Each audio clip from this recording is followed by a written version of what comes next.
Do you have absolute certainty on how you go from hello to yes on what you're looking for? I watch people get stuck in Frozen, and that breaks my heart. I was once stuck in Frozen too. The greatest superpower in the world that is attainable for you is the ability to influence people.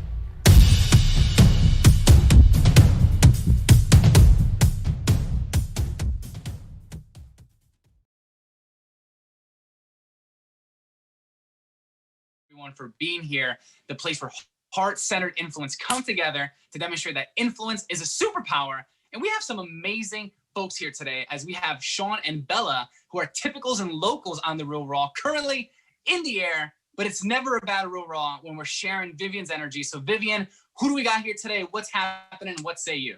Oh my God. Well, I'm loving being back, and it is so exciting to be here because I love your energy too, Fernando. We have a lot of contestants. We have Jeremiah Jones. Hey. We do. He went. Look at that microphone. That's pretty awesome. Jeremiah's quest to be his best and to serve started right out of high school when he enlisted into the Navy. From there, he decided to join a church mission, then on to buying and selling cars before deciding to go to Dixie State U, where he got his business degree. Today, he's in the Army Reserves and owns 2 businesses. In fact, he's CEO of Dapper Online, a digital platform offering solutions for businesses, which in 1 year grew from 3 states and with over 15 employees. He also operates his solar company, Amplify Energy, which in less than 5 years, he grew it to reach to 8 states. Well, welcome, welcome, welcome. Jeremiah, thank you. That is quite impressive, and so many different points I'd like to step into. Grateful to see you here after we've had a strategy session together. A big thank you to Craig and Raina for connecting us, and one young man to another. It is ridiculously impressive what this man has created in the world. And just for like ridiculousness, Jeremiah, what's a fun fact about you that you don't mind sharing to these fine folks? Oh man, can everyone hear me all right?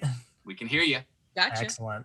Fun fact, everything that I do is for my family. I love my family. I've got a wife and 2 sons. It's really fun raising boys, but everything that I do is for them. So you always hear me shouting out my family.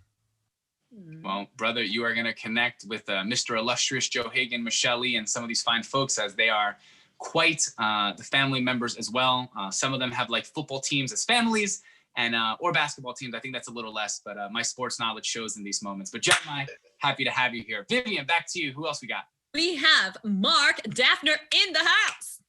Whoop, whoop. You feeling me? Feeling me?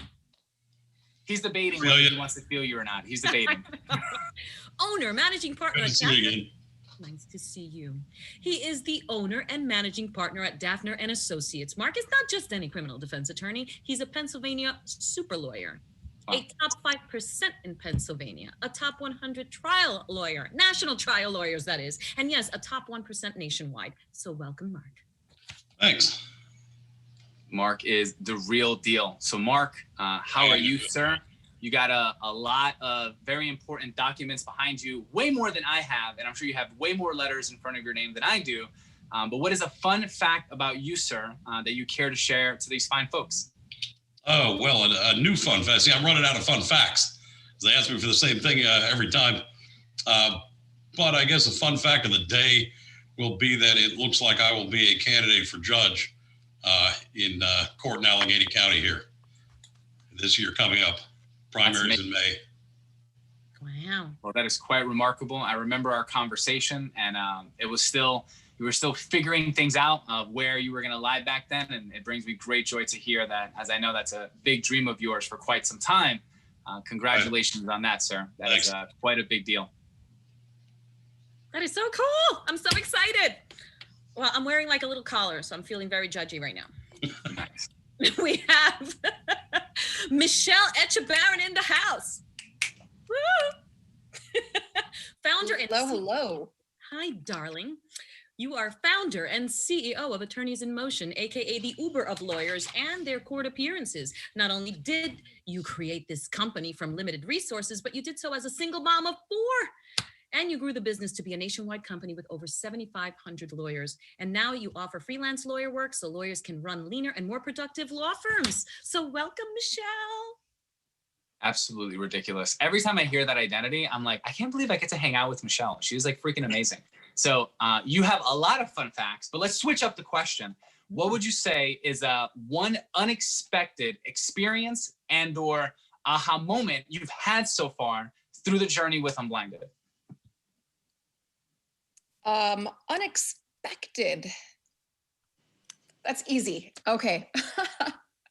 Very unexpected for me to actually look for and look forward to speaking opportunities in front of people. Because before Unblinded, I had already made up the decision that I don't need to do any of that stuff.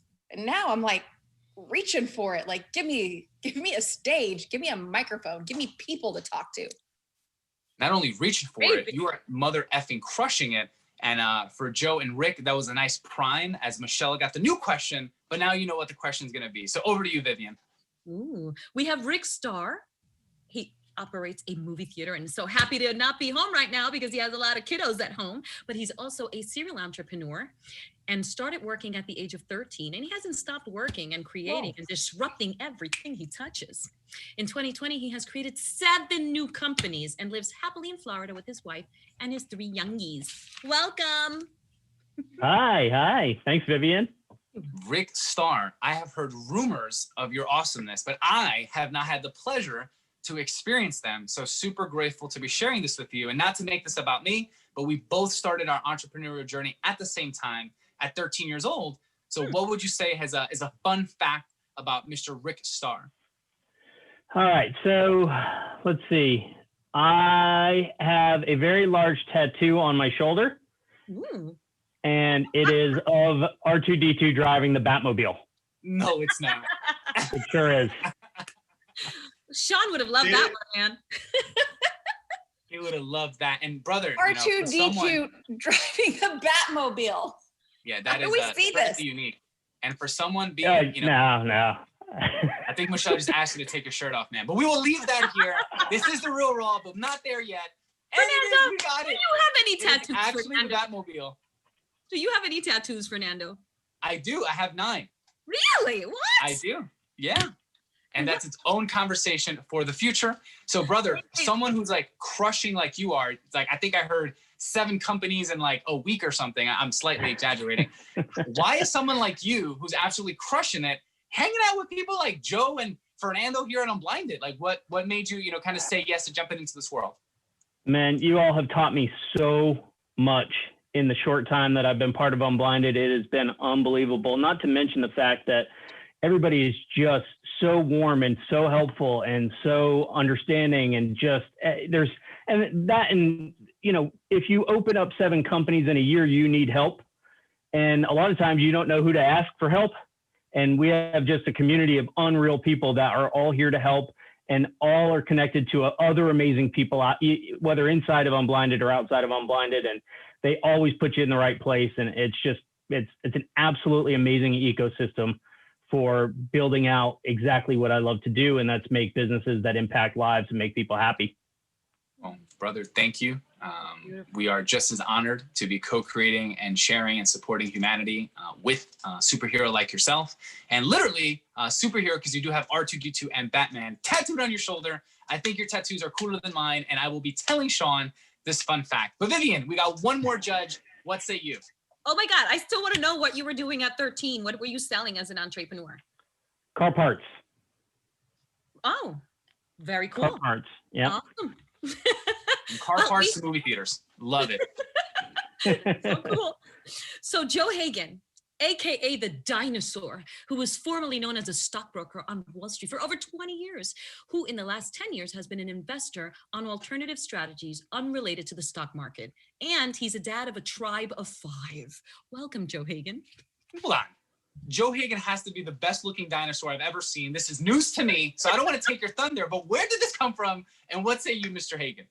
Yeah, so it's a kind of self-deprecating market myself for my prior career, because stockbrokers, like traders on the floor, became dinosaurs thanks to technology. So I kind of changed with the times and got involved with a lot of private equity investments. And what say me is I echo Michelle and Rick's thoughts on Unblinded. I will say, as far as a fun fact, my entrepreneurial career probably started at 8 years old, not 13. Wow. Olympic greeting cards, right? Door to door. My oldest brother passed, he moved on to stamps and other things, and he handed me the business, and I would go door to door. And with that money, I bought car wash buckets and stuff, and I used a fire hydrant in front of my building in the Bronx as a car wash. And for 15 bucks, I give you a good wash. For 25, I'd wax your car. And that all started at 8 years old.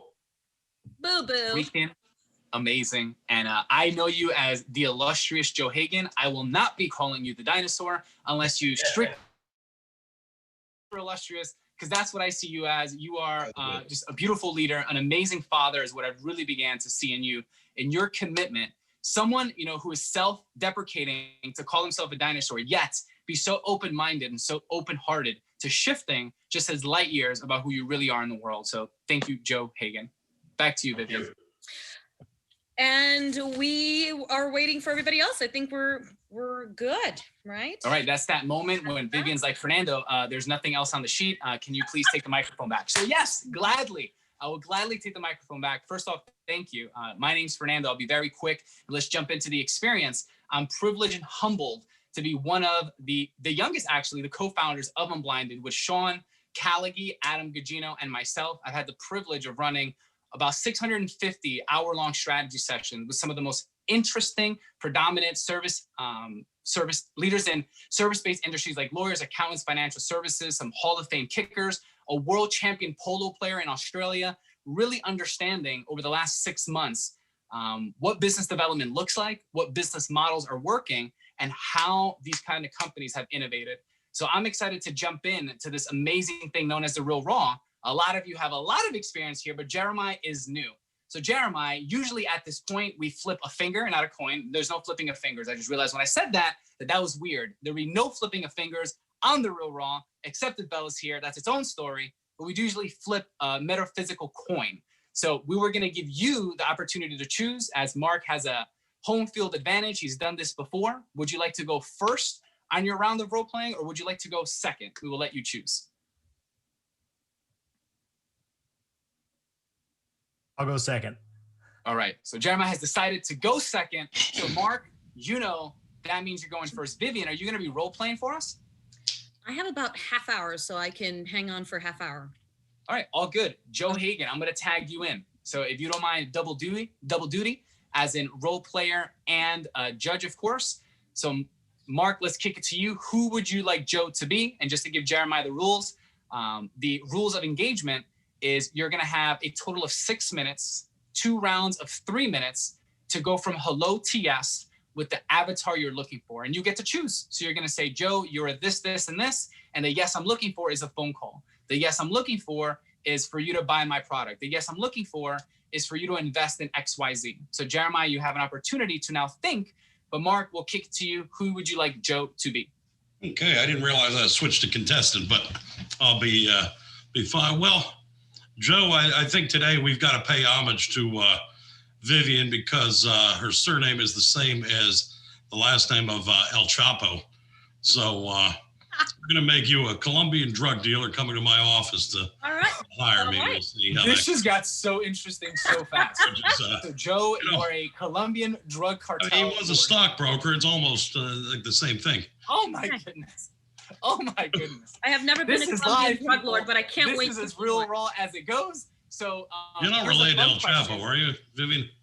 I cannot confirm nor deny any of these. Ah, smart. I just want to be clear here calling that the drug dealer, or is the drug dealer calling you?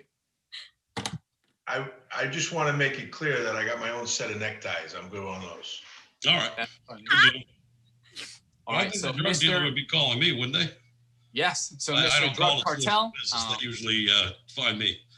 Yes. So we will let you start. I will keep the timer. Our 3 minutes begin now. Over to you, Joe. I'm calling Mark. Correct. Okay. I'm going to pretend that you got through my my receptionist and actually got to talk to me. So yeah, I can't do a Colombian accent, so you're going to have to use your imagination. So, hey, Mark. Hey, what's up? What can I do for you? Yeah, how are you? I got your name from Vivian. All right, great. Yeah, we've done a lot of business with her family. Yeah. So what can I do you for? I don't know. I got a little trouble brewing over here, and I want to know, how you can help me. All right. Well, why don't you tell me about it? Well, I got my brother got pinched, and Okay. I'm afraid I'm next. And I want to know what my options are. Should I stay in the country? Should I deal with it? Well, first of all, running isn't gonna help. But you got to tell me a little bit about the case so I can advise you. I really don't want to talk about too much over the phone, but let's just say that there's enough that was seized that I could be looking at some significant time. Okay. What kind of substance? By the way, you have attorney-client confidentiality on this call, even though technically you haven't retained me yet. Okay. I mean, that's a different country. Let me ask you this: what agency are you talking about here? It was ICE. It was at the border. Okay. Well, ICE isn't going to indict you, so who else is on it? What office of the DEA? It got flipped up to the DEA. I wish I knew more about these protocols and give you a more intelligent conversation, but I just know that. No worries. So you're afraid they're after you. Is that because there might be something independent pointing at you, or you're afraid that your brother's going to rat you out? I'm not worried about my brother ratting me out, but there may be enough evidence that points. That's for a judge or a jury to decide, right? Mm-hmm. Because we're not, as far as we're concerned, there's no evidence. You're not giving me a lot to work with, so really, we've got to have you here in the office, and we'll set an appointment at the end. But what I can tell you is that running isn't going to help anything, because that was an inquiry you had. Okay, they'll just look for you, and also here's a little, I guess, pearl of wisdom for you, because you are considering leaving the jurisdiction. When they catch you, that's a when, not an if.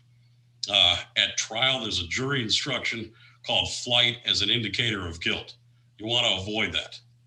So if nothing else, don't leave, don't run. There'll also be a presumption against granting you bond, all sorts of other bullshit that goes along with that. So since we don't have a lot of information, you're uncomfortable on the phone, why don't I transfer you to Tracy? That's my assistant. She will schedule you in, and we'll get together at the office. So let's pause right there, and we're going to have 3 more minutes at the end. We'll start with Joe going with a no rebuttal, and we'll pick it up from there. So let's pause. Let's clap it up for Joe being one of the best drug dealers I've ever seen. Was anyone else glued to the TV? I was like, dude, this is crazy. I don't know what he's going to do. I can't believe ICE caught him. Like, this is insane. I was literally like buying the story. So we'll start with you, Joe. How did that feel for you, receiving that type of conversation from Mark? What's one word you would use to describe the feeling? And then let's go with the score and your thoughts. So one word would be comfort, that, my nerves were comforted as to what I potentially was looking at. And a score is next. Sure. Yeah, I would say, not that I know what a drug dealer would be otherwise, what other factors you'd be considering, but I would say it would be a 9, because I was ready to go in and sign up and protect me from the man. Right on. And is there any feedback that you care to share as well, my friend? No, I mean, whatever questions that I had, he was answering them. He was pretty much, engaging, asking really good questions as to, what happened, what I might be facing, what my concerns were. And I was comfortable that if I went in to sit down with him, that there would be a formation agreement. So, I would say, yeah, I'm sticking with the 9. Right on. Well, thank you, Mr. Hagan. Let's go over to you, Michelle E. As you know a little something about dealing with attorneys. So let's go with one word to describe the experience. Let's get some feedback, and then we'll end with the score. So over to you, Michelle. One word. We'll say inviting. And now do my judging? Sure. Okay.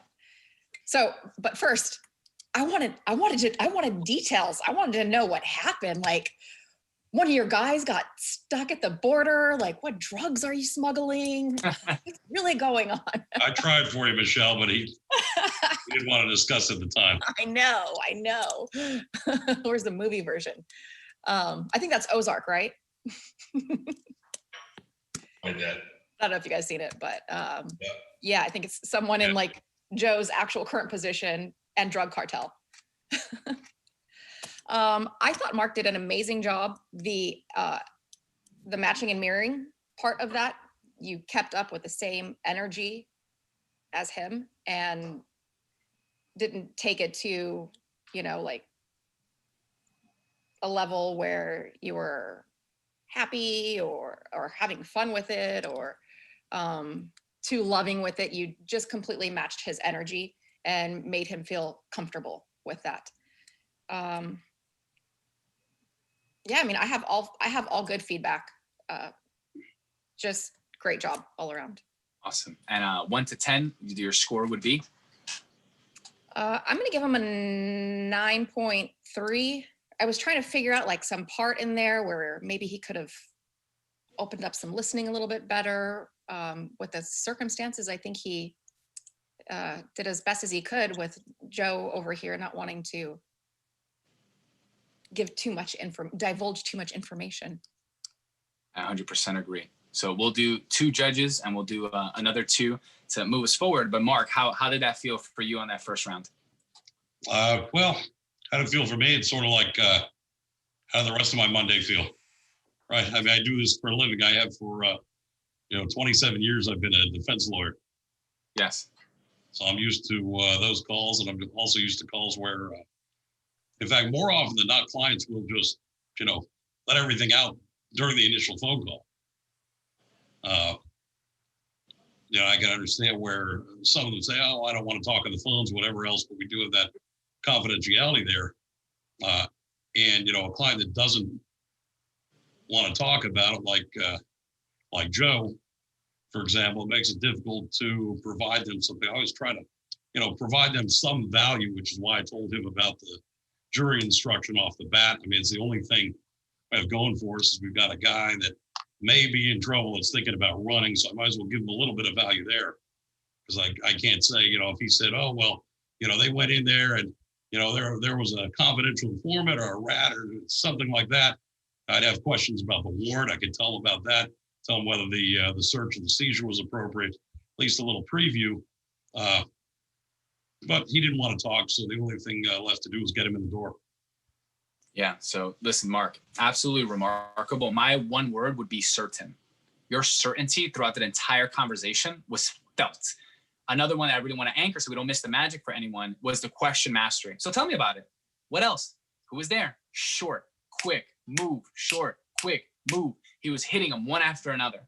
Another thing you did exceptionally well is I know you're like in a biker gang and you're like actually an amazingly fun dude and you vary your energies. He's actually not in a motorcycle gang. I'm slightly exaggerating, but you did very nicely vary your energies. You were funny in a serious way.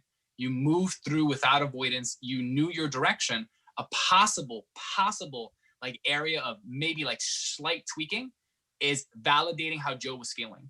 Hey, so like, it sounds like you sound pretty heavy and you look a little like worried right now, but maybe those people don't like that. You would know more, but as a possible access point to the building of emotional rapport was to validate the fear that obviously Joe was in. So we will leave that there and let's hop over to our second contestant. So Jeremiah, we're going to tag you in. Rick Starr, you're going to be our role player, my friend. So curveballs all over the place. This is what it looks like. So Jeremiah, who is Rick Starr as an avatar and what is the yes you're seeking? So Rick Starr is a serial entrepreneur who currently runs movie theaters, right? And we are a digital marketing organization. Just keep it super simple. And you want to pursue our business, right? When you get into our door, we meet face to face and you realize that I'm a 20-nothing-year-old and you think that I have the inability to be able to provide the level of service that you're looking for. So my next step, or what I'm looking to accomplish, is just try to overcome the fact that I'm a young buck and try to keep you around and not walk out the door. Boom. Well, I like this for 900 different reasons. And secretly, I got my money on Jeremiah. So here we go. 3 minutes starts now. Jeremiah, all right, so you're in the office, so we'll have you start the conversation. 3 minutes start now. Go. Excellent. Hey, Rick, thank you for the time. Glad you found the office all right. Thanks for wearing a mask. I appreciate it. You're welcome to take it off if you'd like. I have mine right here. I jokingly put it down. Now you recognize that I'm a young guy. We'll just go from there. Hey, Jeremiah. Nice to meet you. Nice to meet you as well. So I would love to be able to show you what it is that we do. So let's hop into my office and go from there. So okay. All right. All right. So I'm Jeremiah, like we talked about on the phone. I'm 28 years old. I've been doing digital marketing now for almost 9 years. Have a lot of experience. I'm learning lots. There's still more to learn. But a lot of our clients are finding a lot of success with a lot of the different products and services that we're able to provide. So in your own words, what is it that you're looking for? Yeah, sure, Jeremiah, thanks. So traditionally, movie theaters didn't really have to market or advertise, but now that studios aren't doing the marketing and advertising for us, we are having to create connections with our customers on different levels than we ever have before. And so we just need guidance. We're new to marketing and we need help and guidance and we need success. We don't want to go out and spend money on somebody that can't deliver. Absolutely. Are you a little worried with the whole, HBO wanting to stream and put all their movies out on a streaming platform that people aren't going to want to go to the movie theaters anymore? I mean, I don't think so. I think more of our concern is expanding our audience to reach more people and different types of content that we can bring in. So I think creatively we'll get there from a content standpoint and figure out what works and what brings people in. We just need to get the message out there and figure out how to hit them. Absolutely. So what methods are you doing right now to kind of get your message out there? What's working, what's not working? We do a lot of social media, mostly Facebook, just based on our existing demographics, but we're also getting into gaming and esports, and that's a whole different demographic that we need to try and hit. And yeah, we do some retargeting and do some Google stuff, but nothing crazy, just stuff that, we can research in 30 seconds on Google on how to advertise digitally. Absolutely. Well, that's something that we can help you with, just to keep it really short. We don't want to, necessarily destroy what it is that you've already built, right? Our goal is to come in. We want to step in and improve upon what it is that you're doing right now. So I'm glad you're doing Facebook. I'm glad you're doing Google. But there's a lot of other different ways to be able to market, whether it's in-person marketing and obviously the digital marketing route that you're going right now. We're going to be able to help you improve upon your processes and get you more people in the door through a variety of different services that we have. I'm looking at the timer real quick, kind of short on time, but we just end there. Oh, good. My man's hitting the buzzer. I love that. Keeping the eye on the time. Amazing job, Jeremiah. Absolutely incredible. Rick, we will kick it over to you, and Jeremiah will have the opportunity to pick that up for 3 more minutes right from there. So Rick, your thoughts, what is one word to describe how you're feeling? Please give some feedback and then a score. Very kind. I would say kind. Yeah, just a very kind person. You felt it from the second he welcomed you in, and he was very concerned about, making me comfortable with COVID and all that stuff. So kind is my word. Beautiful. Any feedback from you? Yeah. So I was 23 years old when I started running my first dealership, and it was a new car dealership. I started running a Ford store. So I dealt with the age issue as well. I had to fight the same battles. So I understand it 100%. But the one thing that I learned, and I had to learn quickly, was that if I didn't play into my age, it went a lot better, right? So I just played to my strengths. What am I good at? Don't bring up that, the age thing, because people may or may not care. So I wouldn't necessarily bring it up, but that's, other than that, I think like the way you walked me through everything and the way you let in with a lot of conversation and told us a lot about what you did. And then you immediately switched it back over to me and asked a lot of great questions, tried to figure out where we were, where our pain points were, what you could help with. And so, yeah, I thought you did a really, really nice job. Awesome. And what would you give as a score? I'm going to give you a 8.5. 8.5 from Mr. Rick Starr. So Michelle E., we will kick it over to you. What is one word to describe your experience, some feedback, and then of course a score? I'll say friendly. It was friendly. My feedback, I thought you did a great job. Your energy overall was amazing. Just a couple of things I might have done a little bit differently is started with the questions for him first, instead of going right into what you do, what you can provide to him. He might have been looking in a little bit of a different direction. So you want to ask him those questions first, just to make sure that you have what he needs. I would have asked a couple more questions, maybe when he got into, he seemed excited about getting into gaming and stuff. And I would have, wow, you're expanding into gaming. You're going from movies to gaming. That's really interesting. Tell me more about that. What's getting you involved in the gaming world, and how are you going to expand that in your movie theater? Something along those lines, I think, would have really opened it, definitely help you stand apart from anybody else that he talks to. Because now you're excited about something he's excited about. And outside of that, I thought you did a really great job. After that gaming part, I would have put in, this is who I am. This is what I do. Can I be of assistance? How can I add value to you? I'm going to give you an 8.5 and a half, because I like to have fun with halves. Michelle, always inventing stuff. 8.5 and a half. There's like a half of a half of a half. Thank you, Michelle E., for dropping into that. And brother, I would echo everything that everyone shared for one brief moment. One of the beauties of the formula is sequencing. It's a syntax. It's knowing where you are in conversations. And one of the things you did exceptionally well was driving the conversation forward. In the building of emotional rapport, there's 5 questions. Where have you been?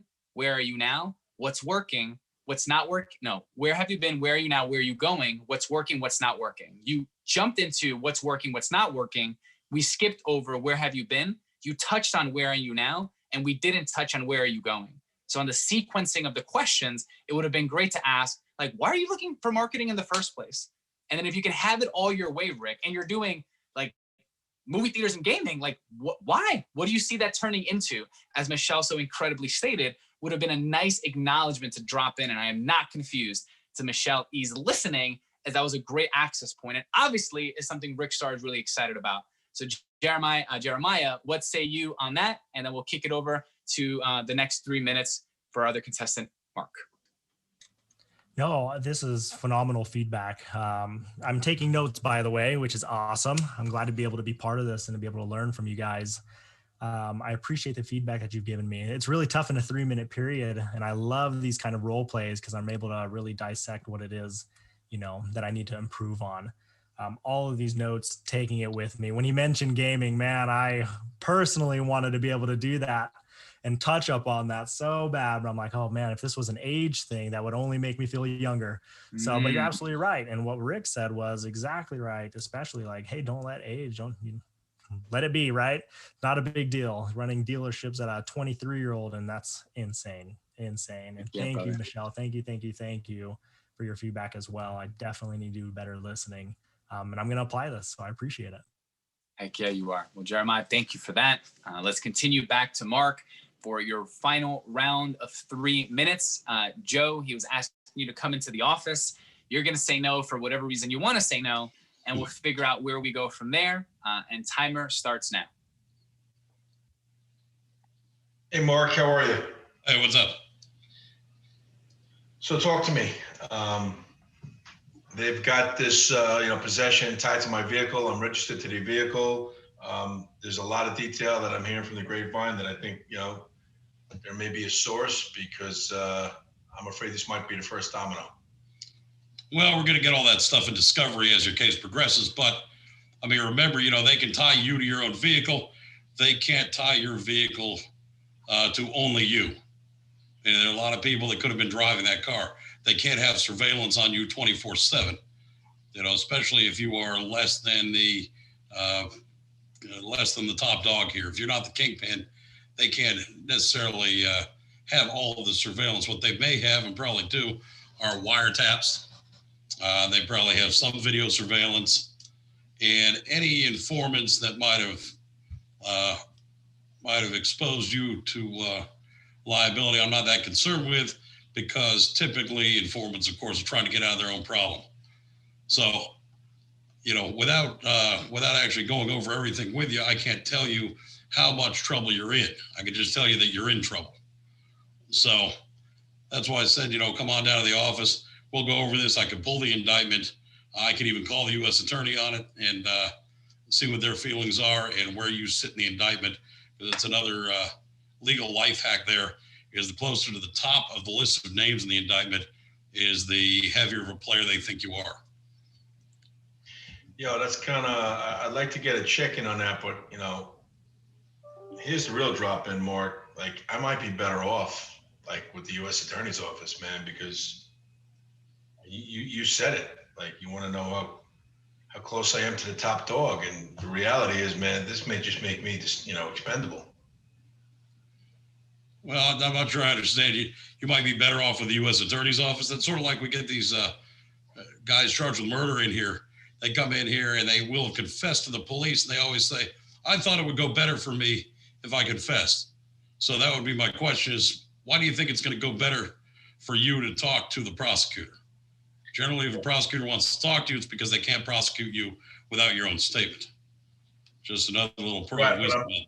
I'm pretty confident I won't get a Colombian necktie if I speak to the prosecutor, man. The justice that's meted out back home, brother. Well, you also got to understand, I don't know what your prior record is, but a case like this can start at a 5-year mandatory, go all the way up to life. So one way or another, you may want to sit down with the prosecutor and they'll give you what's called a queen for a day letter, meaning you can talk, but you don't want to do it without a lawyer. Whether it's me, whether it's somebody else, you don't want to go in there without legal counsel. No, I get that. I appreciate that. Let's pause right there. Listen, Mark, you are a freaking beast, man. Insane. Your certainty is like off the charts. So Joe, we will kick it over to you. What are some feedback and thoughts and a score? Yeah, it made me feel real comfortable. I was kind of leaning in towards, the Colombian, the gang that if I do get the fact that I'm already processed and in the system, perhaps my fear is that, I'm disposable because I know too much. You know what I mean? So I was more fearful of street justice versus the attorney's office, and I was wondering maybe I should go into a witness protection program, or just discuss it. What that's about. But the fact is that he had that same knowingness, and I was definitely ready to go sit down and be represented by him and understand what my options were, for sure. 100%. And what would you say as a score? I would say I would say it was an 8.8, just below a 9, just because I wanted to just have my brain massaged for a second on the concerns about justice back home. Yes. So great access point to validating what you're currently going through. So great job, Mr. Joe Hagan. Michelle Echebarren, let's kick it over to you. What is some feedback and a score? I'm leaning a lot along the same lines as Joe. He did during this, he used the word Colombian necktie, and I tied that into, being offed by the cartel or whoever it is that he's involved with. That would have been a perfect entrance point to validate his fears. You're obviously afraid that these guys are going to murder you.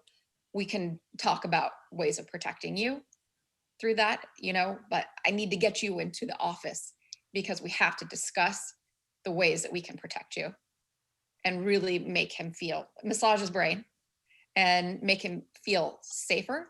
That was like the perfect entrance point. So I'm going to give you an 8.8 3/4. 3/4, Michelle E. Thank you for your ridiculousness. Mark, what say you on that feedback, and how did that feel for you? I think what's missed in the whole thing is we're talking about a guy, I don't know him, you know, just from what he's saying, he doesn't even know if he's been charged. So his fears about, you know, what could happen to him back home are really, you know, may be unfounded. You know, until he comes in, until we see something, we don't know. He may have dodged the entire thing. Or this could just be one of these crazy people that we get that calls up, they don't have a case, they're just lunatics, and they want to waste time. In fact, that's almost what it seems like, because he wants to come into the office, but he doesn't really want to come into the office. And he hasn't asked the number one question, which is, how much will this cost me? And that's usually a pretty big giveaway there. You know, if somebody's messing around, or if they're serious, they've actually been charged, and they want to address it.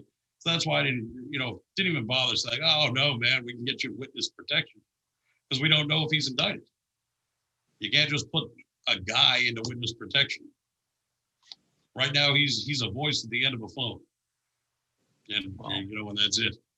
What I want to know is how Joe Hagan knows so many details regarding this role play, but we will not step into that conversation. And Mark, just to not miss that. That's funny.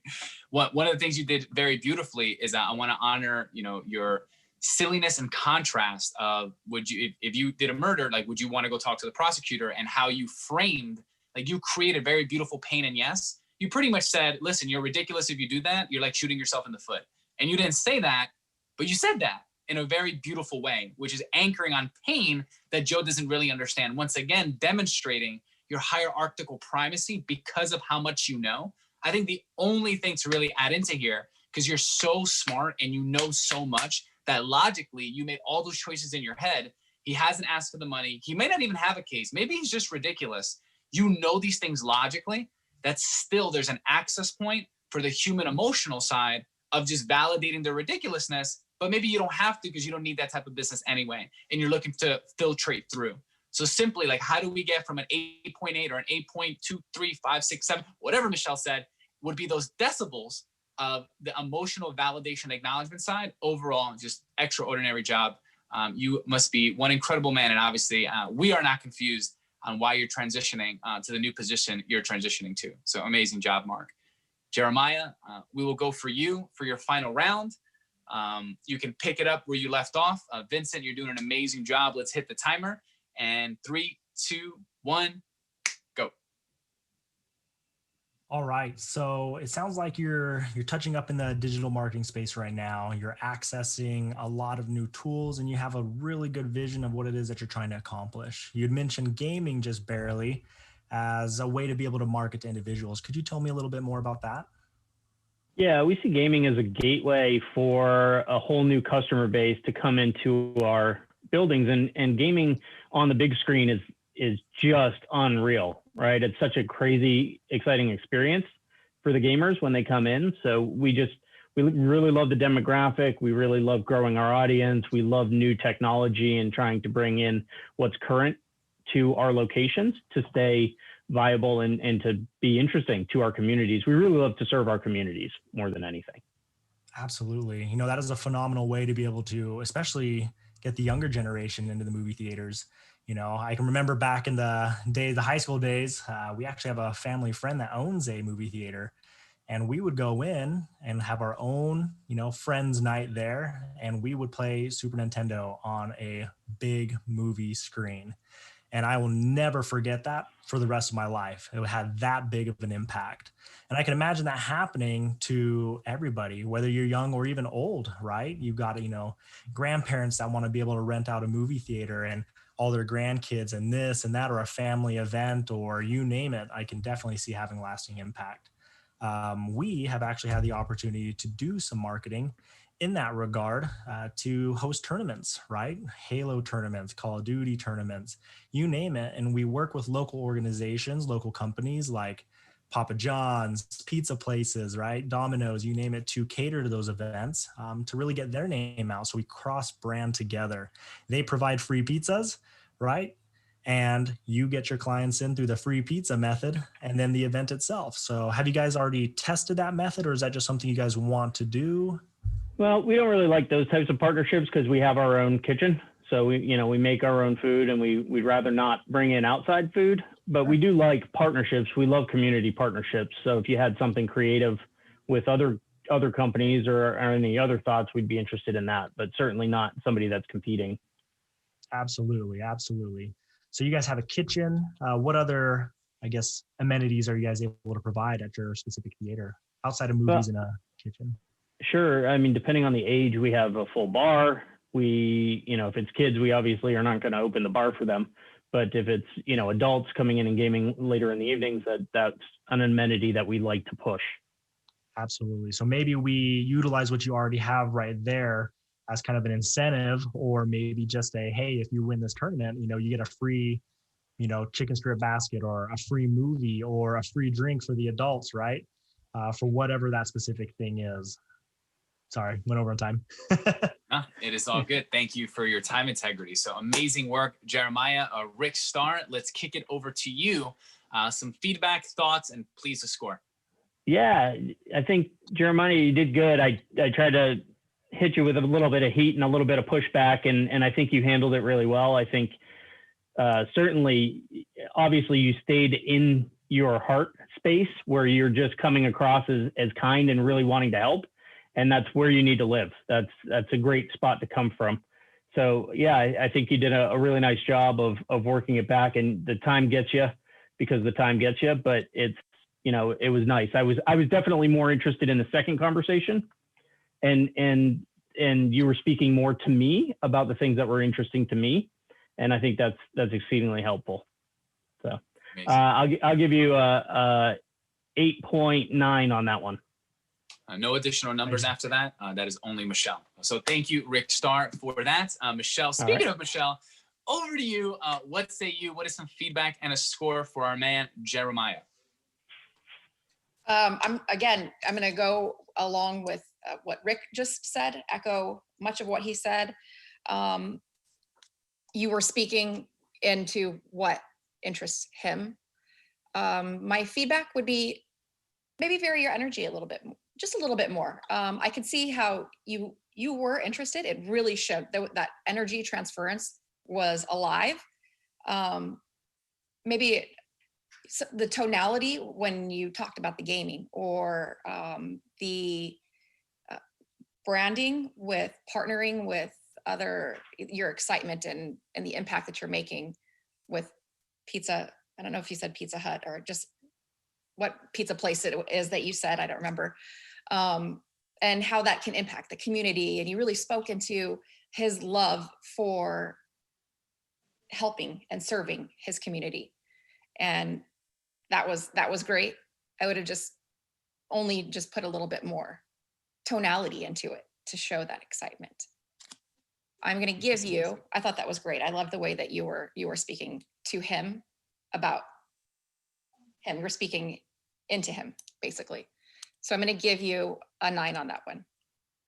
9. And Joe Hagan, as we still have a few minutes, please share your wisdom and a score. Yeah, sure. So I'm going to drop in a little bit on the first time too, since I didn't get to go, because I think it's all relevant. Because you talked about age, and you had some really good advice before about really not leaning into the age. There's one of the books that I love. There's a whole chapter on the magic of thinking big. A failure disease is called excusitis. And one of the forms of excusitis is age. Whether you're too old or too young, it's all bullshit. Okay, you go at them with what you know and what you're strong on. And I'll tell you a story. I had a guy came to me. I was on my own. I was only 25. I sounded like I was 45, but I wanted him to give me all his other accounts on the street because I was doing really well for him for about 2 years. He said, sure. I said, I'll bring you down to the floor to the New York Stock Exchange. I'll show you around. This is back when it was an auction market. We're walking up Wall Street, and the guy's looking at me like this. And he's looking at me. I'm like, Gary, is there a problem? Now I have conversations with him daily. And he looks at me. He never asked the question. He said, how old are you? I said, I'm 25. Is that going to be a problem? He said, no. He just couldn't believe it. And we walked up. I took him a tour of the exchange. There's people that I know that I commute with were saying hello, gave him the tour, went to lunch. The subject never came up again. He sent me all of his accounts. And it's only because I was confident in what I was bringing and what my job was. And it didn't matter how old I was. And when it comes to gaming, I would say you have an edge in that space as far as gaming, because I would ask my kids anything about gaming. So on the last call there, I would absolutely unequivocally do my homework first. You started carrying on about testing methods and pizza and stuff like that. And he's like, no, I got a kitchen.